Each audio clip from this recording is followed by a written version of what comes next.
بسم الله الرحمن الرحيم.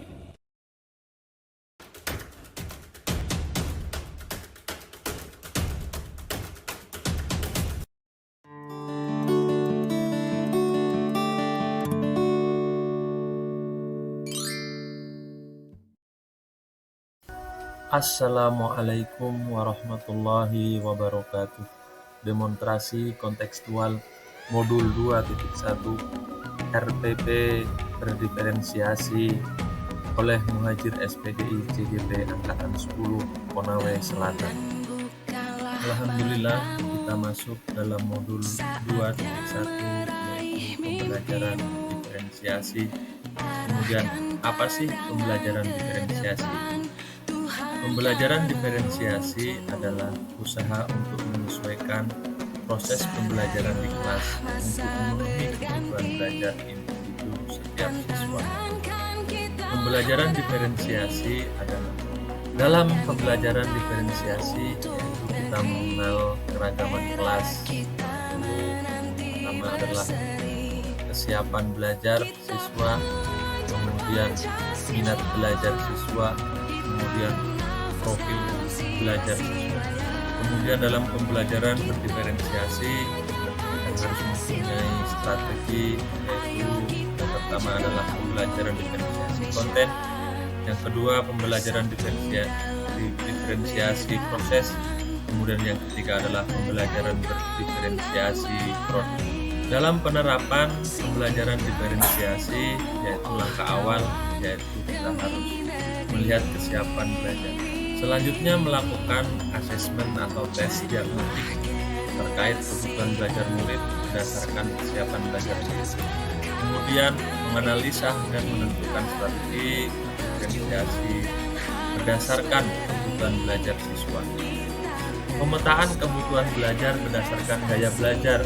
Yang pertama adalah kinestetik, yaitu kemampuan siswa yang menggunakan seluruh tubuh atau fisiknya. Yang kedua adalah visual, yaitu kemampuan siswa yang mengandalkan penglihatannya. Kemudian yang ketiga adalah audio, kemampuan siswa yang mengandalkan pendengarannya. Nah, selanjutnya marilah kita melihat RPP berdiferensi yang telah saya susun.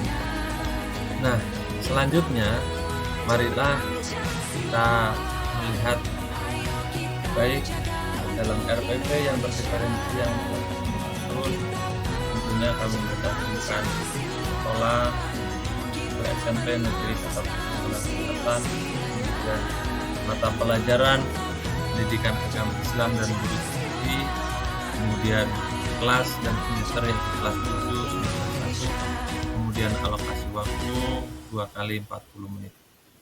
Capaian pembelajaran yaitu peserta didik mendalami peran aktivitas sholat sebagai bentuk penjagaan atas diri sendiri dari keburukan serta dapat mengamalkan sholat 5 waktu dan zikir secara konsisten sehingga dapat mencegah perbuatan keji dan munkar. Materi pokok yaitu sholat dan zikir. Tujuan pembelajaran. Melalui pembelajaran inquiry dengan membaca, memperhatikan, mengamati, dan menganalisa bahan ajar cetak yaitu online, gambar cetak online, video pembelajaran dari YouTube, PTT, peserta didik dapat menghubungkan hakikat sholat dan zikir dengan mencegah perbuatan keji dan munkar. Nah, ini masuk dalam diferensiasi proses dan konten.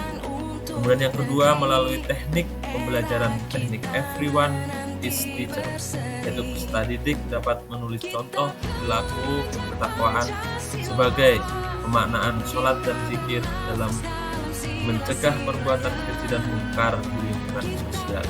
Nah, ini masuk dalam diferensi proses.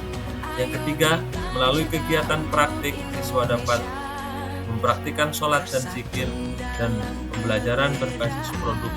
Peserta didik dapat berbuat WT tentang sholat dan zikir, mencegah perbuatan keji dan munkar dalam media sosial atau media lainnya sesuai kemampuan siswa.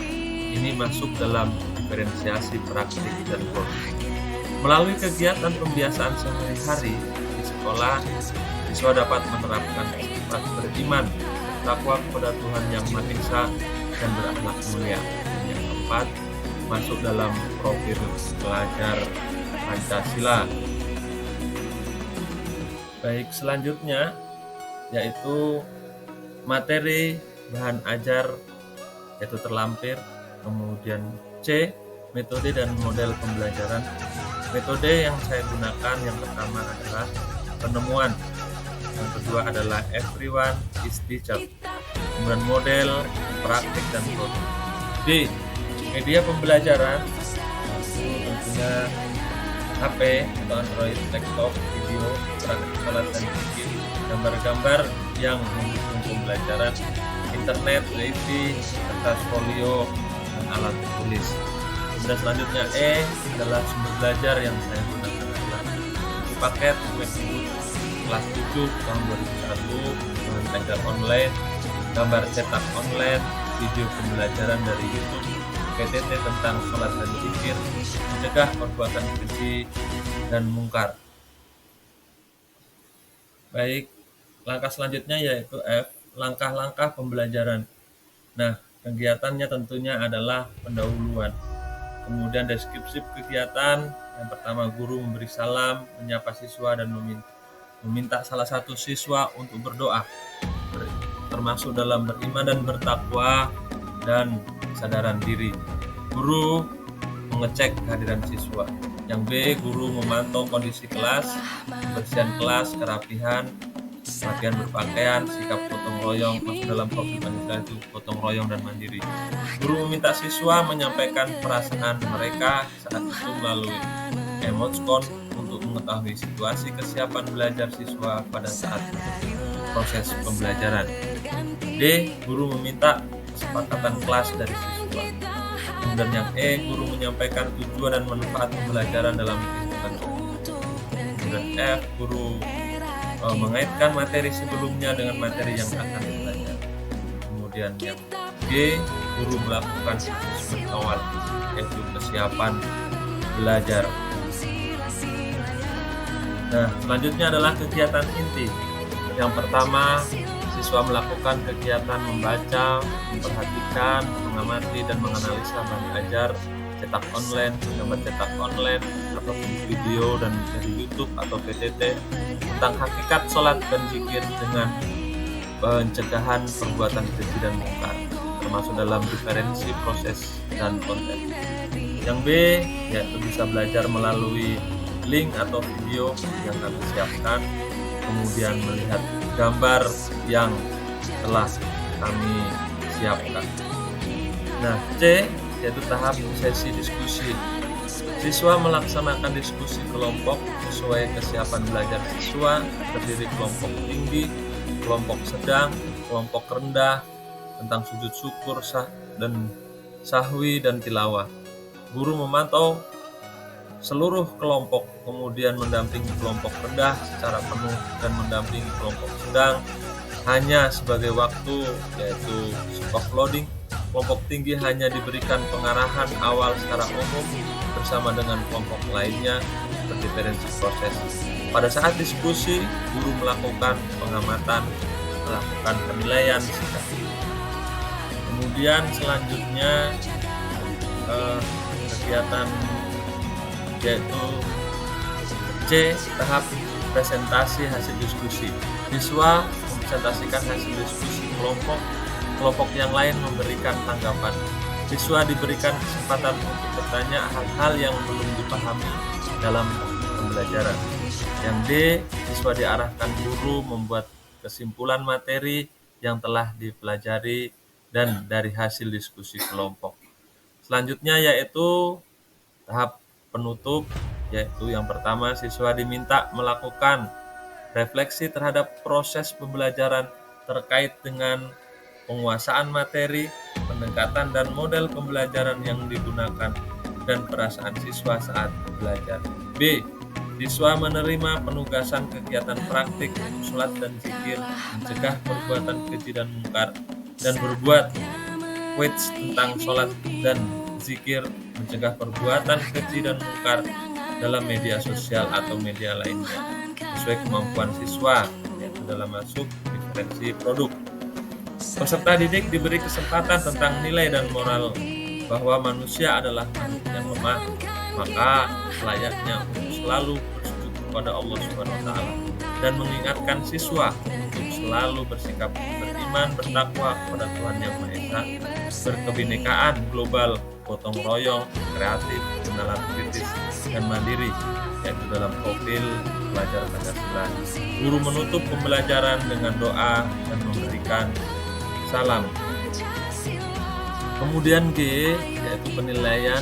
Bentuk penilaian yang saya lakukan adalah penilaian sikap, yaitu melalui observasi pengamatan keaktifan peserta didik selama proses pembelajaran dan diskusi melalui instrumen.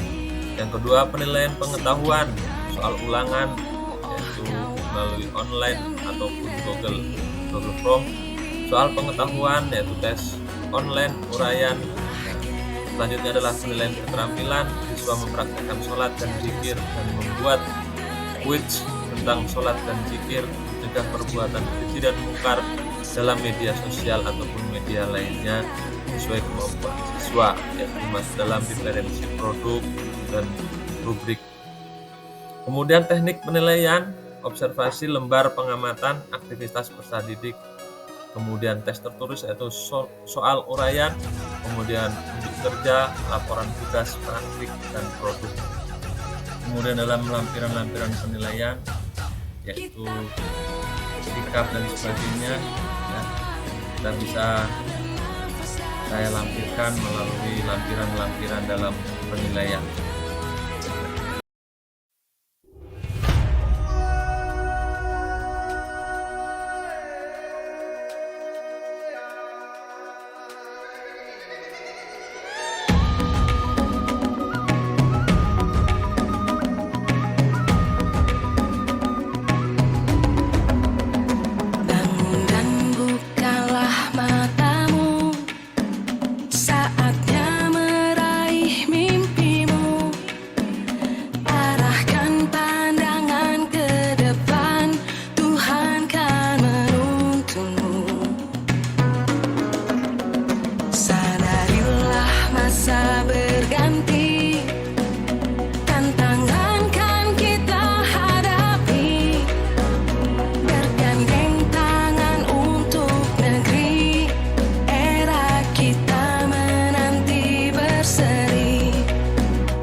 Materi pokok yang telah kami sampaikan di atas adalah yang pertama, sholat merupakan amal ibadah yang paling tinggi nilainya dibanding dengan ibadah-ibadah yang lainnya.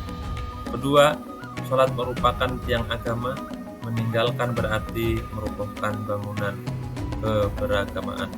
Yang ketiga, Allah Subhanahu wa taala mewajibkan melaksanakan ibadah sholat kepada setiap muslim.